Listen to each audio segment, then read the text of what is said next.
Are you serious? Just fucking do it. Leonardo DiCaprio isn't just a Hollywood icon. He's a force of nature. Methodical, intense, and fiercely competitive. But behind those Oscar-winning roles and red carpet smiles lies a list of actors he downright hated working with. Wow, this sucks. Number 6 on the list is Claire Danes. So it was one of the worst experiences of my life, and I'll never do it again. They played the greatest lovers in literature. But off-screen, it was more like a Cold War. In Baz Luhrmann's 1996 fever dream adaptation of Romeo plus Juliet, Leonardo DiCaprio and Claire Danes were electric on screen. Tragic, beautiful, iconic. But what audiences didn't see was the tension that bubbled beneath every stolen glance and whispered vow. While their performances melted hearts, the atmosphere on set was anything but romantic. DiCaprio, then 21 and already Oscar-nominated, brought a chaotic, playful energy to set. To him, acting was instinctual. Wild, kinetic, almost boyish.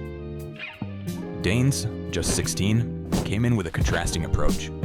Poised, focused, emotionally restrained. It didn't take long before sparks turned to static. Danes reportedly found DiCaprio immature. DiCaprio, in turn, found Danes uptight. They barely spoke off camera. The emotional weight of their roles, combined with their clashing personalities, turned the romantic tragedy into a cold war of artistic tension. Sources claim Danes was quietly frustrated by DiCaprio's antics, especially while navigating the vulnerability required for such an intimate role at such a young age. DiCaprio, ever the golden boy of 90s Hollywood, likely saw Danes as too stiff, too methodical, too serious. And while Danes has since been diplomatic, praising Leo's brilliance, there's one undeniable fact. They never worked together again. Even when Danes was offered Titanic, she walked away, leaving the role of Rose, and one of Hollywood's most iconic pairings to Kate Winslet. A coincidence, or a final chapter in their quiet feud? I mean, when you read the script, you knew that it would be a game changer. Yeah. So you made the decision. Yeah, I think I really wasn't ready. Really, the question was, do I want to go off into the stratosphere? I think he decided that he did. And I think I decided that I didn't. They may have been star-crossed lovers on screen, but in real life, they were just two rising stars, burning in opposite directions. But tension with Claire was just the beginning. Because the next clash in Leo's life wasn't about teenage romance. It was about territory. I think we both had a specific opinion about each other, certainly. Number 5 on the list is Mark Wahlberg. Long before they shared the screen in The Departed, Leonardo DiCaprio and Mark Wahlberg could barely stand the sight of each other. Their feud traces back to the early 90s, when both were young, hungry, and trying to dominate Hollywood in their own way. DiCaprio had just earned an Oscar nomination for What's Eating Gilbert Grape, earning praise as a serious actor. Wahlberg?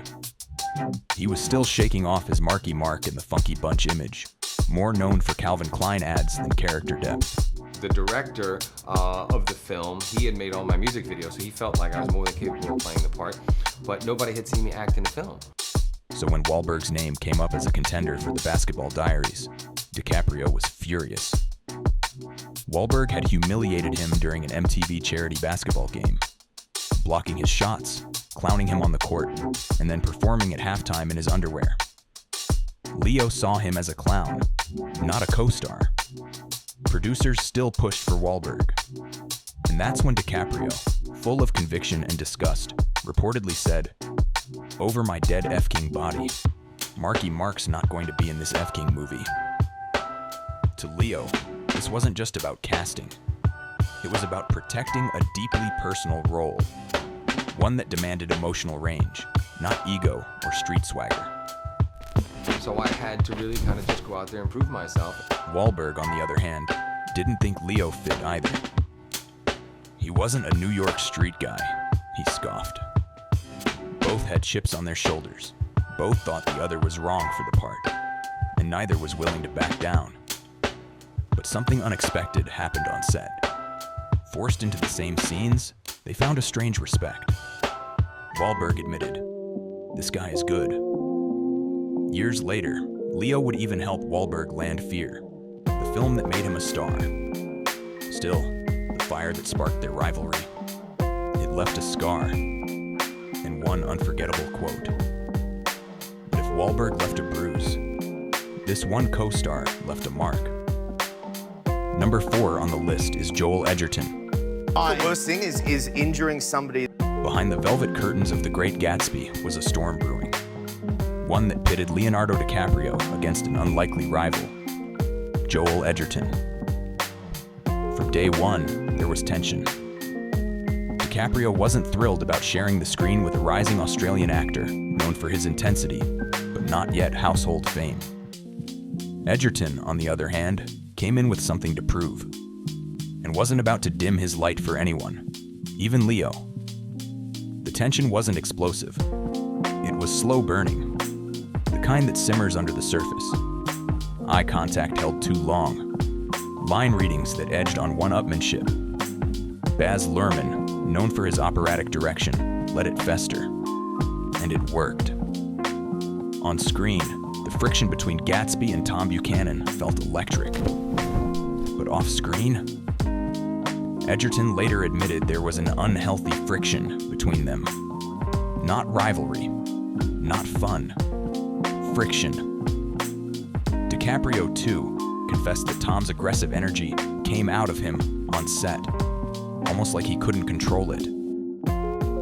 Oh man, if I never have to train that hard in my life ever again, I'll be okay with it. Sources from the crew noted that takes sometimes went cold. That rehearsals were short, sharp, and distant. It wasn't chaos, but it wasn't camaraderie either. And after the camera stopped rolling, there were no buddy photos, no joint interviews, no rumors of future collaborations, just silence. But Leo's next clash wouldn't be with a rising star. It would be with a legend. Number 3 on the list is Robert De Niro. When two cinematic titans collide, it's bound to spark controversy. And that's exactly what happened on the set of Killers of the Flower Moon. Leonardo DiCaprio, Hollywood's golden boy, squared off against Robert De Niro, Scorsese's long-standing muse. And according to insiders, Leo left that set feeling winded and wounded. DiCaprio, known for digging deep into character, came armed with endless improvisation. But Scorsese and De Niro? Not so much. The director confessed they'd frequently roll their eyes. De Niro himself, traditionally economical with words, found Leo's non-stop ad-libs suffocating. Scorsese recalled it plainly. "Every now and then, Bob and I would look at each other and roll our eyes a little bit. You don't need that dialogue." What are your thoughts when that's happening? sucks. It wasn't just a clash of styles. It was Diablo versus tradition, volume versus silence. De Niro's refusal to even acknowledge Leo's improvisations was mute, but powerful. And Leo noticed. Sources reported that post-premiere, DiCaprio was furious, feeling dissed by Scorsese and De Niro. So furious, he allegedly vowed never to work with them again. But the tension wasn't solely verbal. During filming, De Niro physically disciplined DiCaprio in a shocking paddling scene, lashings that were not faked. One crew member even confirmed, you could tell De Niro was really hitting him. I mean, this film took really everything out of me. How did you survive that? I don't know. To some, it was ego. To others, the inevitable rupture when a perfectionist like DiCaprio meets a legend like De Niro. One thing's clear. The friction may have yielded great cinema, but this feud left scars. And Leo walked off that set feeling bruised in more ways than one. But not all wounds come from legends. Some come from sitcom sets and quiet resentment. Number 2 on the list is Jeremy Miller. Before the Oscars, before Titanic, Leonardo DiCaprio was just a hungry young actor clawing his way into Hollywood, and nothing stood in his way. Not even Jeremy Miller. When Leo landed a role in the final season of Growing Pains, the show was already on its last legs. Jeremy had been there from the beginning, practically growing up on set. But DiCaprio? He was the network's secret weapon. A fresh face, a raw energy, a wild card. And Jeremy didn't take it well. Miller, who had grown up on the show, admits there was a subtle shift. It bothered me a little that the network felt necessary to bring him in, rather than focusing on my character, he said. That's polite TV speak for, we didn't need a newcomer stealing the spotlight. To DiCaprio, this was just another opportunity. But to Miller, accustomed to 6 seasons of stability, Leo's arrival felt like a direct challenge. A talented outsider slipping into the spotlight. The network's decision was the first thorn. DiCaprio's presence, the second. That was another bummer. DiCaprio didn't like the vibe. He didn't like the ego, the passive-aggressive jabs, or the way Miller talked about earning the spotlight. Miller may have smiled for the cameras, but behind the scenes, DiCaprio knew exactly what was going on. To Leo, Jeremy was part of the old guard, entitled, territorial, and threatened. Leo was there to work, to break through, and to steal the scene. Literally. And he did. While Jeremy sulked about being sidelined, DiCaprio turned the network's gamble into a performance that turned heads. They played good friends on set, but Leo saw the truth. Jeremy wasn't rooting for him. He was watching his turf disappear under DiCaprio's rising star. And Leo? He never looked back. That season wrapped, and he walked straight into an Oscar nomination for What's Eating Gilbert Grape. I feel like I should write a book now. To DiCaprio, Growing Pains wasn't a fond memory. It was a proving ground. And Jeremy Miller? Just one of the first in a long line of actors who couldn't quite handle the DiCaprio effect. But the next rivalry didn't come from jealousy. It came from comparison. Relentless, suffocating comparison. Number 1 on the list is River Phoenix. Before Leonardo DiCaprio was the Hollywood titan we know today, he was just another pretty face trying to claw his way up the ladder. But in the mid-90s, there was one name that shadowed his every move: River Phoenix. On the surface, the comparisons made sense. Both broke out as teens. Both were effortlessly charismatic, and both were adored by fans and hounded by paparazzi.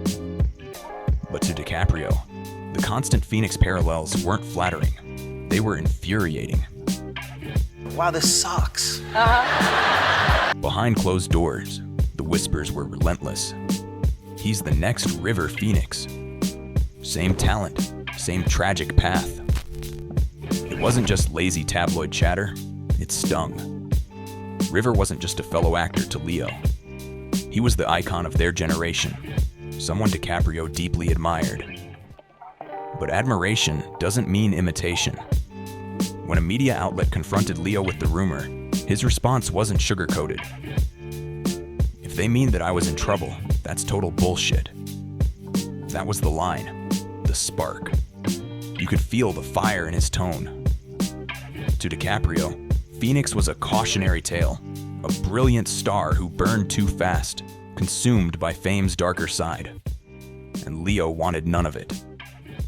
While he respected River's work, he didn't want to be River. He wanted to outlast him, to prove he wasn't just another beautiful tragedy. I think I'm different from him. I hope I can be thought of as someone whose work will be respected. And that's exactly what he did. While the comparisons faded, Leo's resentment toward being seen as Phoenix's second coming never did. In his mind, he wasn't chasing River's ghost. He was outrunning it. And he ran like hell. That's it for today. Hope you enjoyed the video. So, which feud caught you off guard? And which one did you always see coming? For more stuff like this, make sure to like, share, and subscribe for more. Until next time.